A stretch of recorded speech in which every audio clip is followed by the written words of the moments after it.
Witajcie! Jeżdżąc po Szwecji, nie sposób nie skorzystać z autostrad. Często w ich pobliżu znajdują się ciekawe miejsca, do których nie zaglądamy, chcąc jak najszybciej dotrzeć do celu. Wiele z moich, nazwijmy to, odkryć polegało na zjechaniu z takiej autostrady. Najczęściej robiłem to wtedy, gdy mijałem znak informujący o jakimś zamku, czy tak jak w tym przypadku, ruinach. Dzięki tej metodzie wzbogaciłem nie tylko moją wiedzę o Szwecji, ale powiększyłem listę ciekawych miejsc, które umieściłem w moich filmach. Tym razem w drodze powrotnej z Polski do Sztokholmu postanowiliśmy zatrzymać się w Brachehus. To spolszczona nazwa i przy niej pozostanę do końca filmu. Nie będę tego tłumaczył, tak będzie lepiej dla Was, widzów. Przejdźmy zatem do naszej wycieczki. Na pierwszy rzut oka same ruiny nie powalają na kolana, a jednak miejsce to jest jednym z najczęściej odwiedzanych historycznych miejsc w kraju i być może jedynym, które posiada własną stację benzynową i restaurację. Z całą pewnością można stwierdzić, że położenie zamku nie jest bez znaczenia, gdyż znajduje się on przy jednej z najbardziej ruchliwych autostrad w Szwecji. Aby dostać się do Brachehus, możesz zatrzymać się w miejscu odpoczynku o tej samej nazwie. Jest tam stacja paliw, restauracja, wielki parking ze strefą wypoczynku i oczywiście specjalna droga, prowadząca bezpośrednio do zamku.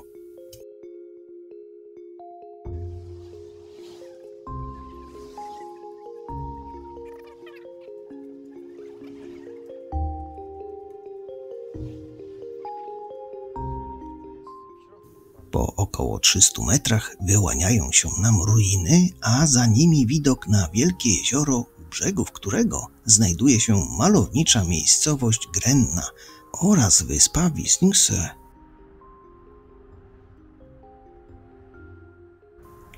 Jezioro Vättern jest drugim co do wielkości jeziorem w Szwecji. Jego długość to 135 km, czyli tyle ile ma droga z Gdańska do Słupska. Jest około 17 razy większe od największego jeziora w Polsce, czyli Śniadrw. Wtrącę jeszcze jedną ciekawostkę. Vänern, największe jezioro Szwecji, jak również Unii Europejskiej, jest aż 50 razy większe od tego naszego największego jeziora. Polecam zobaczyć je na żywo. A wracając do naszej miejscówki, zdradzę Wam, czego się dowiedziałem. Historia Brachehus jest krótka, ale bardzo ciekawa. Otóż okazuje się, że zamek przetrwał jedynie 57 lat. Jak to się stało?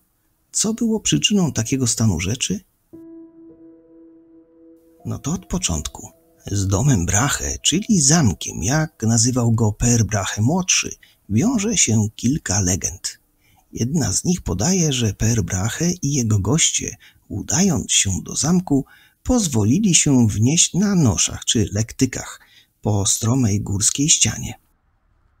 To hrabia Per Brahe młodszy podjął inicjatywę budowy tej rezydencji na grzbiecie wzniesienia 3 km na północ od dzisiejszej Grenna. To ta miejscowość poniżej.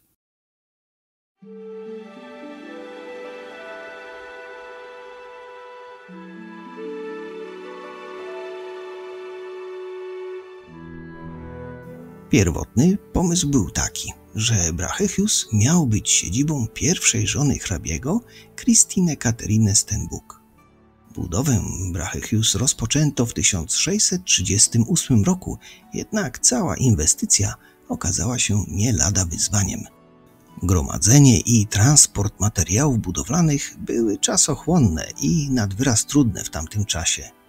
Dom Brahe leży zapierająco dech w piersiach blisko krawędzi góry, około 90 metrów nad lustrem jeziora.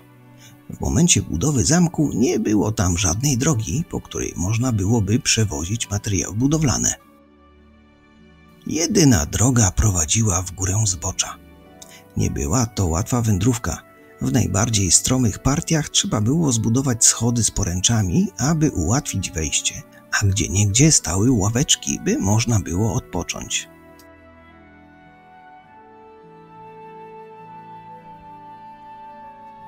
Obecnie ścieżka poszła w zapomnienie, a znaki przy drodze zostały usunięte. Dopiero w 1651 roku ukończono rezydencję. Niestety, biedna hrabina nie doczekała się przeprowadzki, gdyż rok wcześniej zmarła. Po śmierci Kateryny rezydencja służyła jako pensjonat. Sam hrabia prawdopodobnie nie spędzał tam zbyt wiele czasu. Miał gdzie mieszkać. Dom ten miał być dla niego realizacją planu książęcego krajobrazu, który zakiełkował mu w głowie podczas podróży po Niemczech i Włoszech. 3 zamki tworzyłyby trójkąt, a w środku trójkąta założyłby miasto Brahe Grena. Choć jego spektakularne przedsięwzięcie w istocie doszło do skutku, zamek nigdy nie był używany jako rezydencja, a zamiast tego służył jako zamek rekreacyjny dla gości Brahe.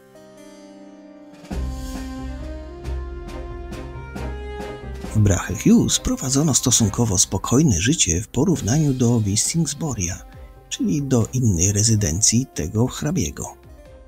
Od czasu do czasu słychać było, jak ktoś salutował w zamku, gdy obok przechodzili zagraniczni posłowie. To był mały garnizon, który przez lata utrzymywał tam hrabia. 12 mężczyzn ubranych w okropnie niebiesko-białe mundury strzegło pustego zamku położonego w trudno dostępnym miejscu.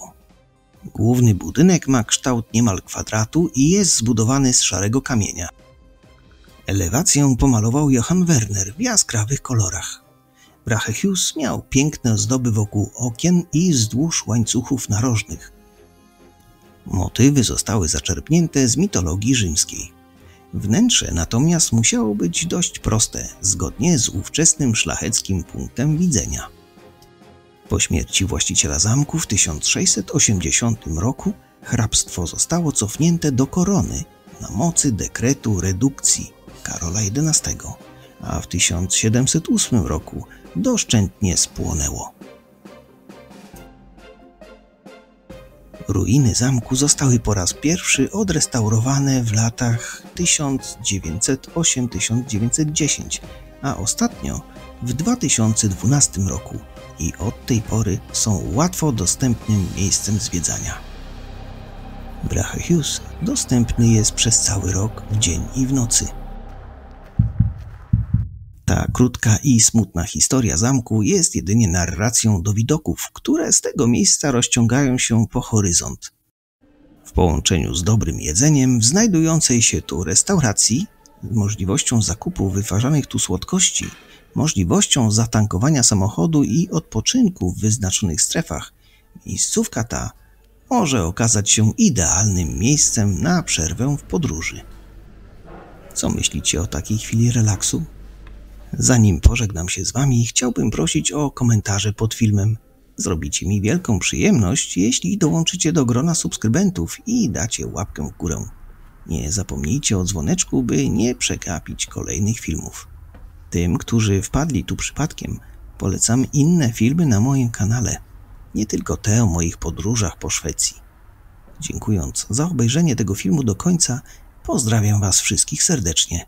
Do zobaczenia.